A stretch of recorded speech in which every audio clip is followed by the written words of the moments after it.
23rd episode of the Veritas Fact-Finding Series, and today I'm joined by Honorary Erin O'Toole. Sir, welcome. Great to be with you, Anthony.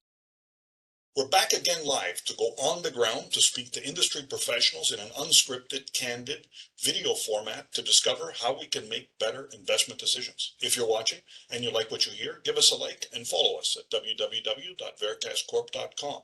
Quick disclaimer, this broadcast is not to be taken as investment advice, and participants or employees of the Veritas Group of companies may own securities discussed in this broadcast. While we love all our guests, and Erin in particular, this session may contain forward-looking statements, investment opinions, comments that we may not agree with at all.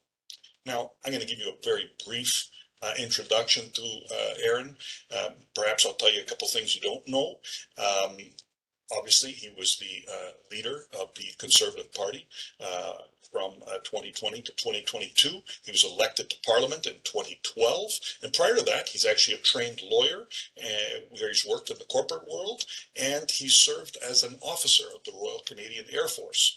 And following his work, he's now the president and managing director of an organization called ADIT North America. It's a global integrated risk advisory firm specializing in strategic intelligence, international trade, due diligence, security, and compliance. Erin, I like to always kick off these. We'll get into a discussion about your path, the last election, what you're thinking about today's political climate, and what is likely to become an election sometime either soon or next year. And of course, we're looking forward to an election that hopefully has an ending with a decision in what could be 5 days from now with our friends south of the border. Can't wait to hear some of the stories you have to tell us. To kick it off, why don't you, in your own words, tell us, what brought you into politics, why you did what you did, and why you're doing what you're doing today. Thanks for the opportunity, Anthony. What brought me into politics was really growing up in a family where we were always volunteering, whether it was through our church and my dad as a Knight of Columbus, my mother as a Catholic Women's League member. He eventually ran for the school board. We weren't members of a political party, but we were taught to sort of work hard, strive to be the best, don't live beyond your means, kind of traditional values growing up as a kid in the suburbs. And then I decided to join the military. I lived on my own before grade 13 for a summer and worked on Trans-Canada Pipeline, worked with the pipeline in Kingston, and I saw RMC as a campus. That life of service and joining the Air Force appealed to me. And then years later, that same sort of values appealed to me to run. And by the time I was in the Air Force, my father was a provincial MPP, a provincial politician with Mike Harris. And so I caught the bug, but it really came from, helping out in your community, right from the grassroots right up to Parliament. And what about today with the work that you're doing?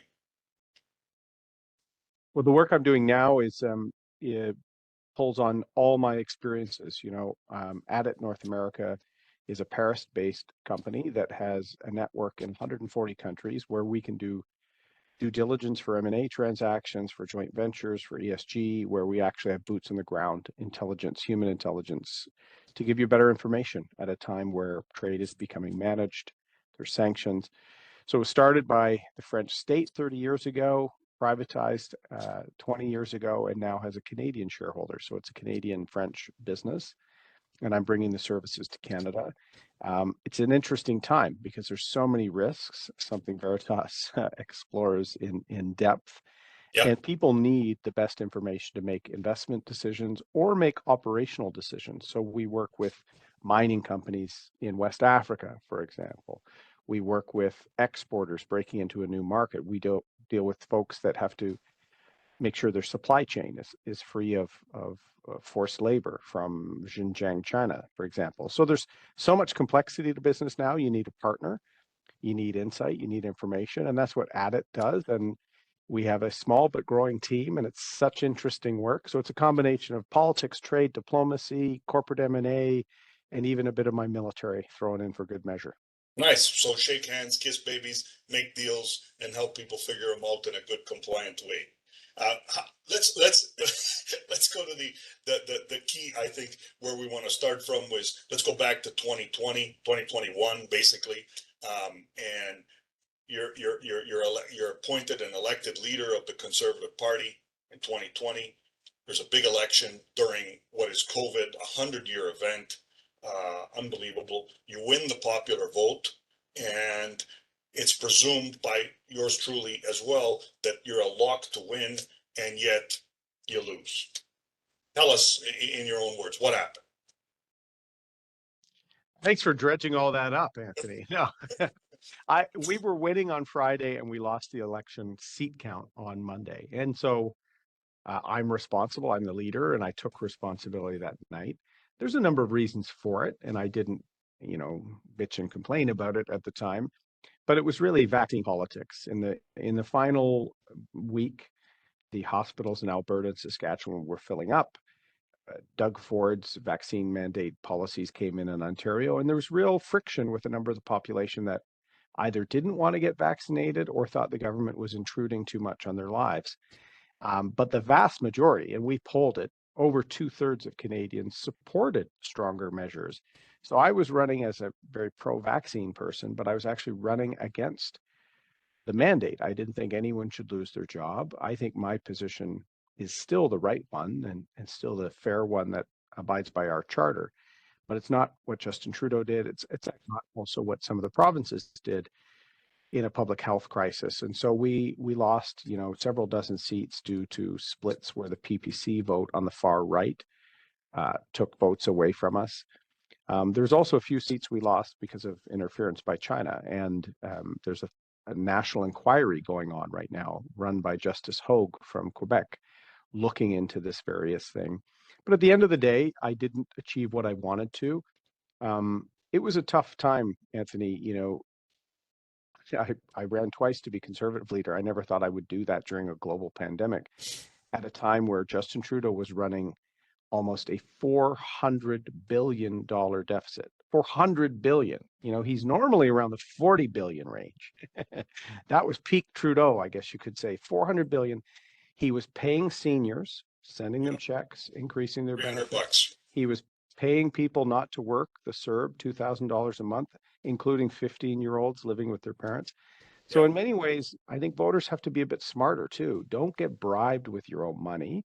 Vote for policies that are fair. But in elections, it's not always a real debate. So my party wanted a different leader at the end. I was a bit too in favor of trying to support some of the public health measures. I didn't want to question the science and things like this. So it was a tough time for our caucus, and they decided to make a change. And I think Pierre brings some great strengths that I didn't have, but a different style. And I think he will win.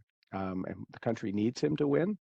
But we also have to realize we will be winning largely on a throw the bums out scenario, because I've never seen such dislike of a prime minister that we see with Justin Trudeau right now. But there will be a real opportunity for Pierre to get the economy back on track. If you look back, is there anything you regret? No, the one thing that some members of my team regret, I had very difficult time with some members of parliament that did not want to get vaccinated. I thought as public officials and public leaders, we had to show leadership by example. That's what I was taught in the military. But unlike, Ontario, for example, I was not willing to discipline someone or throw them out of my caucus because they wouldn't make a public health decision. As much as I would have liked them to do it, it was their choice, and I had to respect that. I don't regret that. Some in my team do, because it would have removed a big wedge the Liberals had. I must have been asked, Anthony, 100 times by reporters, how many of your MPs are vaccinated? Yeah, I know. And it also shows just how weak the media have become, in that they chase They chase ridiculous boogeymen discussions rather than talk about the great housing policy or some of my concerns about China. There should have been a better debate in that election, but it was an election premised on fear.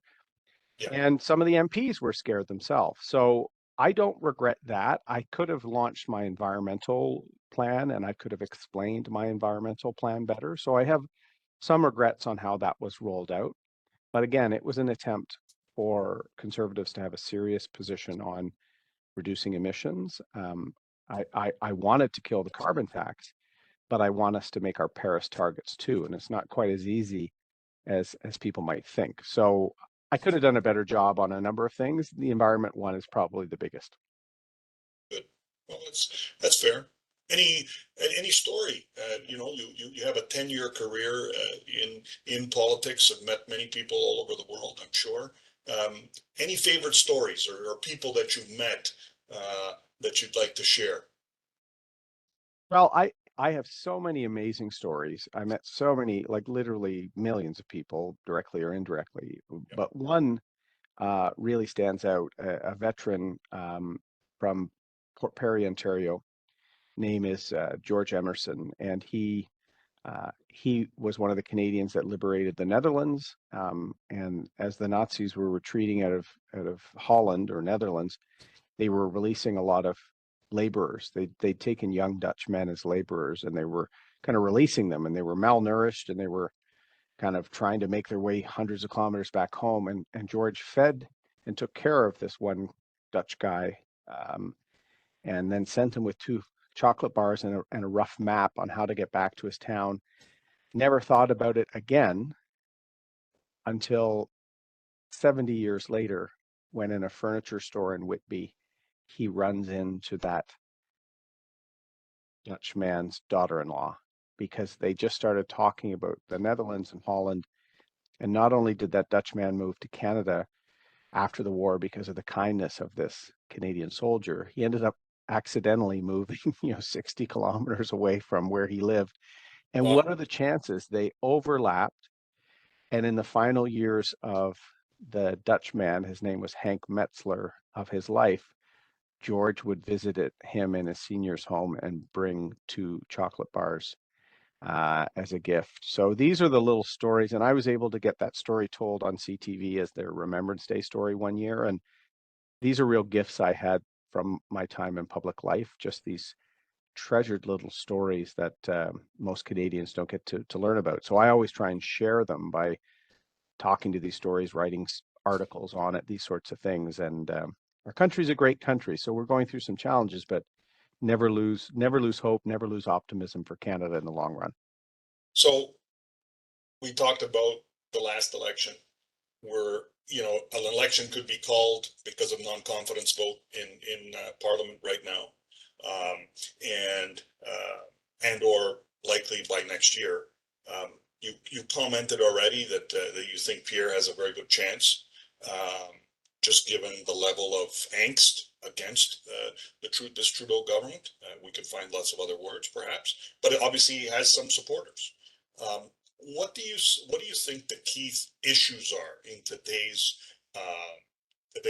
Canadian politics today, and how do you think that perhaps they should be dealt with, or as voters, things that we should be looking to?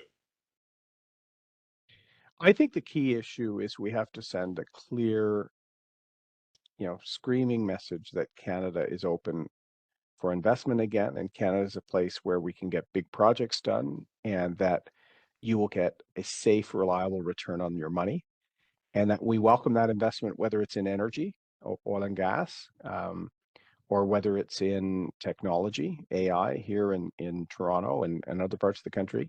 Um, we want to be a hub for capital attraction, and that means basically reversing most of the policies of Justin Trudeau, including some of the tax policies like capital gains and other policies he brought in that was really trying to tax retained earnings or tax capital gains and create this attack on people that have had success.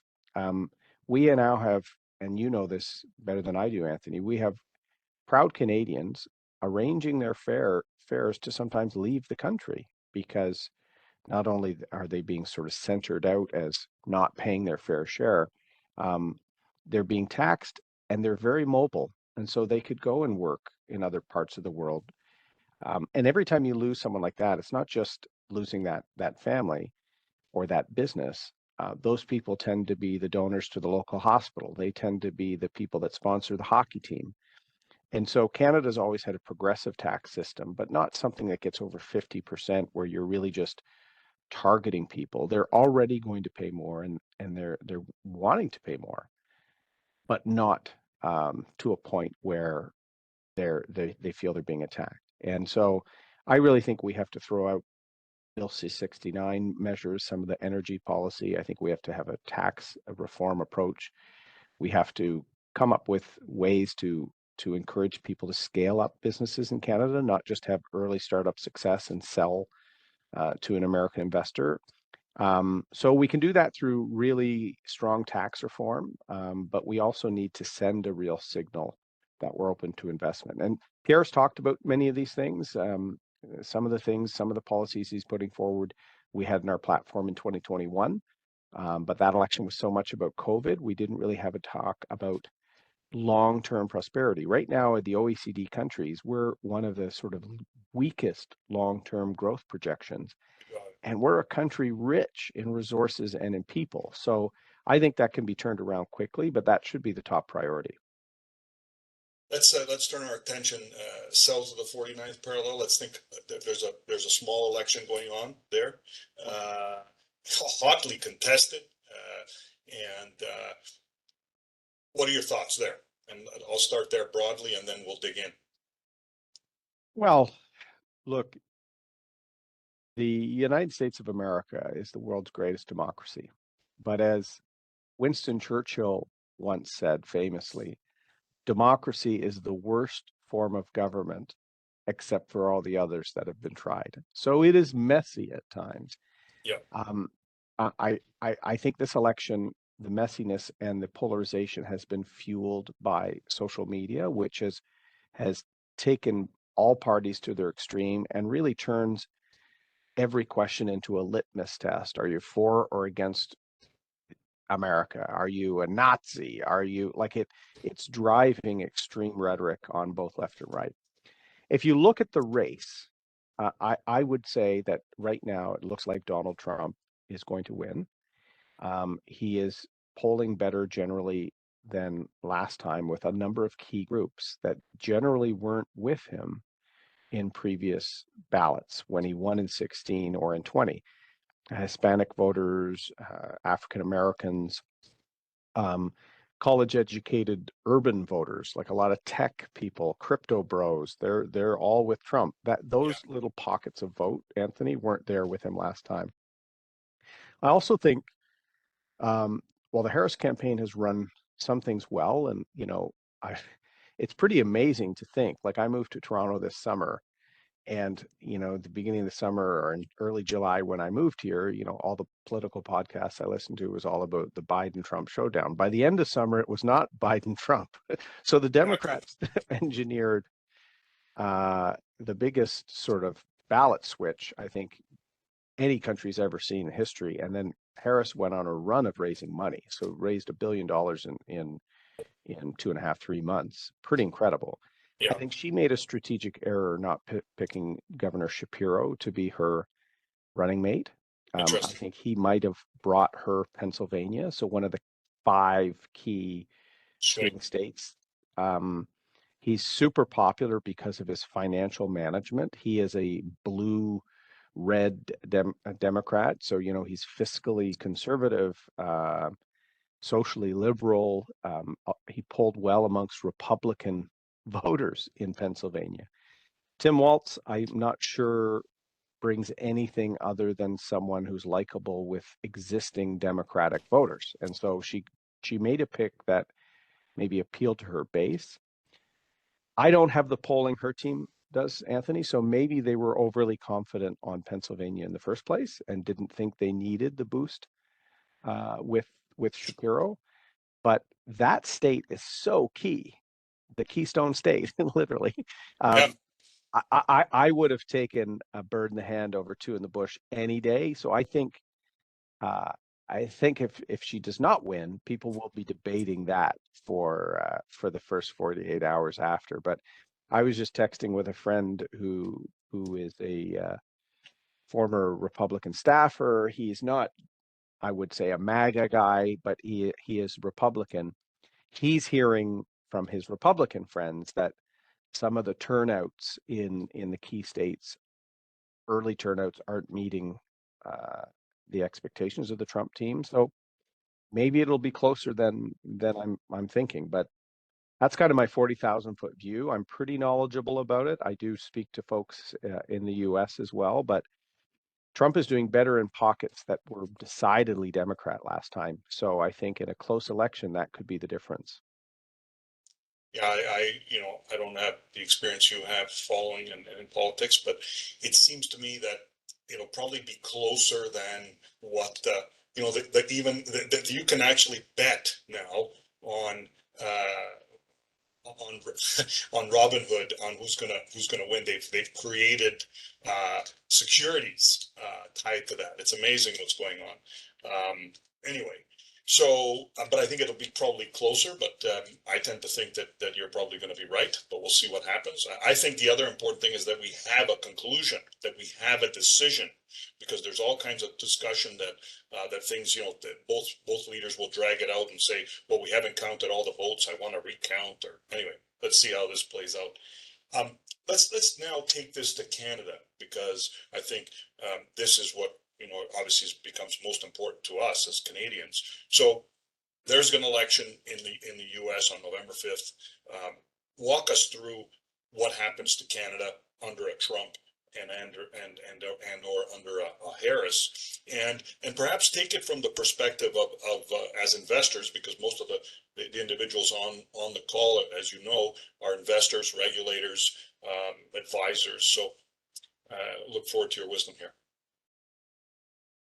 I think, the interesting thing about the US system is they will have the result next week, and then they will have the inauguration in January. So there's a lame duck sort of transfer of power period, which I think will be the most raucous and uncertain, even if there's a clear decision on election night, which some people are saying we may not get an Yep. answer for several days. And you remember last time several states had recounts, and Trump was applying pressure on certain states, so it was quite chaotic.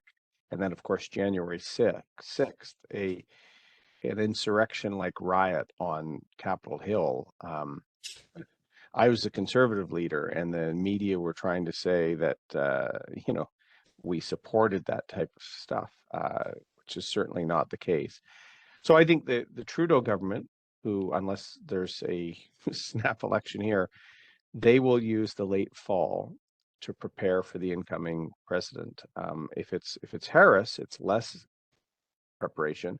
If it's Trump, they'll be saying, "Oh my goodness, we are in trouble." Why is that?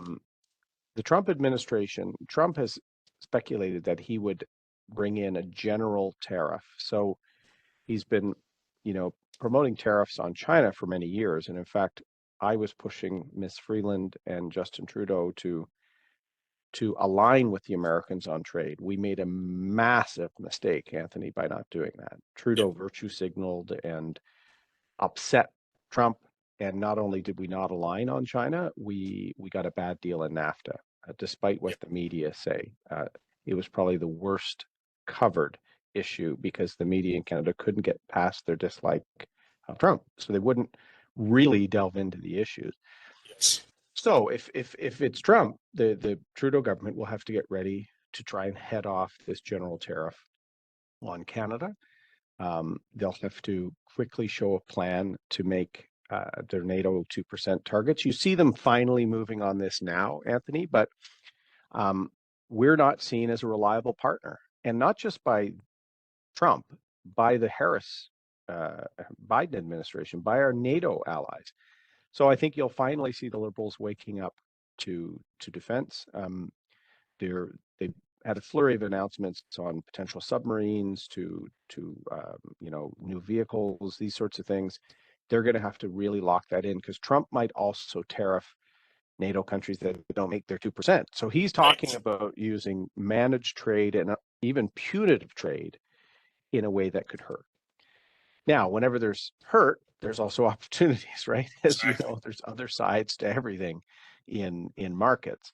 So I'm very bullish on defense and industrials in those sorts of categories. And defense, and security is everything from space to boots on the ground to drones. As more and more countries have to commit to their 2% because of uh, Putin's aggression in Ukraine and war in the Middle East, tensions in the Taiwan Strait, there's going to be reliable investment by all major governments on defense, aerospace, security. So I think that is reliable as well. Same, I'm quite bullish on cyber. Now in cyber, there's a lot you have to weigh through, because there's a lot of folks that Yep. are just advisors and don't have much, real success or track record. They'll help advise, but solutions are harder. So a lot of due diligence needed on that, but I think that's an area of interest. I'm also a huge booster or fan of investments in agribusiness and food and consumer staples like that. There's going to be food insecurity. There already is in parts of the world, but the more war and conflict and the more the Houthis are redirecting trade and shipping, you'll see famines in some parts of Africa in the next decade or so. And so food, agribusiness is another area where I think there's great opportunity. Canada does well and should be doing a lot more. We are one of the world's agriculturally productive zones. We have value added players as well. We also have, key ingredients like potash and others. So Yep. we're doing well in these sectors. We should be doing a lot more. So those are a few off the top of my head that I think will do well because of geopolitical uncertainty. I just want to remind everybody, we are live. So if anyone has a question, to just type it into the chat here, and we'll definitely make sure that Erin addresses it. That's really interesting. Agribusiness, I'm going to summarize here: agribusiness, defense, and perhaps some in industrial, because I think infrastructure is where you were going, that needs to be addressed, not just in Canada, but it's all over the world. As you know, what was the developed countries are now getting the need to replace the infrastructure that they've built over the last 50 to 80 years. And so, if you think now going forward, do you think you'll ever go back to politics here, or is this now something that, you know what, it's done? What's next for Erin?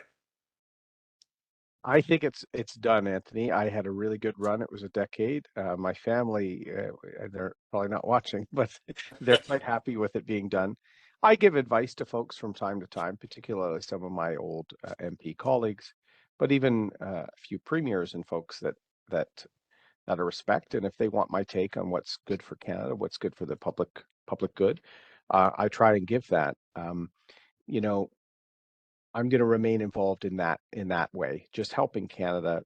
The businesses and some of the investors we work with um, are building the country just as much as anyone in politics. So what you guys are doing is building up the country. So we all have our own role, and I'm going to use my platform to talk about a few things that I've talked about for years, whether it's defense, whether it's Arctic sovereignty, whether it's nuclear energy, which, finally, I think the wide public is realizing needs to be a part of our energy mix. So I'm able to sort of use my experience and the profile I gained from politics to weigh in on important things. And I see you've done that. I know we're just in the interest of time. You to not go through it in detail, but you did write quite an extensive piece looking at old age security, the history of it with CPP, how it works, how it doesn't work, and also what's going on in Parliament right now with the bloc bringing up that there are issues and wanting to revisit how that's structured and so forth. And that could have ramifications for how much we pay, how much gets paid out. Anyway, so I'm gonna, maybe when we send out the replay of this, we'll include a link to that because I think that's quite interesting. Erin, you didn't touch on one thing I made a note of here, and that's resources. This country is full of resources, whether it's water, minerals, and of course, fuel, oil and natural gas. Your thoughts there? Yeah, I should say I'm bullish on that area too. I'm glad you've mentioned this. One of the things I did say that I think Pierre needs to do is to send that message that we're open for Yes. business, we're open for investment. If the new, well, not new Premier Eby in BC won after a week of recounts and things like this, and because it was largely a two-horse race, he got a majority after all this when it looked uncertain. They really have to come up with a more pragmatic way to move some of the LNG projects forward.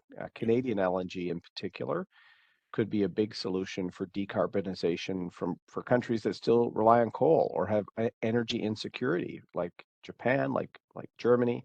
I think we should export LNG on both coasts. There's several projects in BC.